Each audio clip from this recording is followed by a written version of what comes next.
छगन भुजबळ हे ओबीसी नेते नाहीत तर ओबीसींचे शत्रू आहेत असा आरोप मराठा नेते मनोज जरांगेंनी केलाय।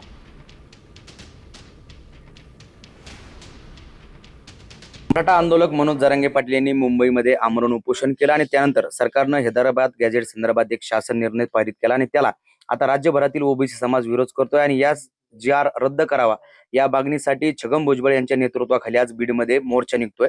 या सगळ्या विषयावर बोलण्यासाठी आपल्या सोबत स्वतः मराठा आंदोलक जरांगे पाटील आहेत। नाही मराठ्यांचे सगळेच जिल्हे बाले किल्ले आहेत, असं एक दोन नाही आणि प्रत्येकाला अधिकार आहे।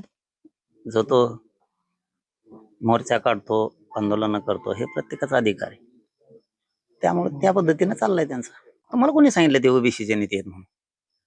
ते एका जातीचे नेते आहेत आणि आजच्या त्यांच्या मोर्चाला विशिष्ट जातीचेच लोक उपस्थित राहणार आहेत, हेही दिसेल। ते ओबीसीचे नेते नाहीत, ते खरे ओबीसीचे शत्रू आहेत।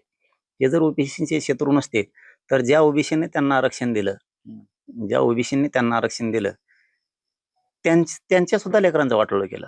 बरं झालं तो शाळेत गेला आणि बाकीच्या शाळेत जात नव्हते आणि बरीच जेलात गेला। मग तिकडं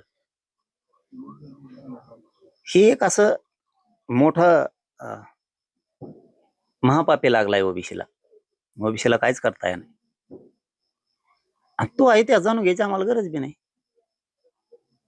गरज पण नाही। तू ज्यावेळेस जेलमधून माघारी आला त्यावेळेस तुला मराठ्यांनीच पैसे दिले, तेव्हा तो अन्न पाण्याला लागला।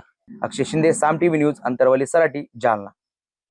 आता isakal.com आहे देशातील नंबर 1 ची मराठी न्यूज वेबसाईट। प्रत्येक अपडेटसाठी isakal.com ला नक्की भेट द्या।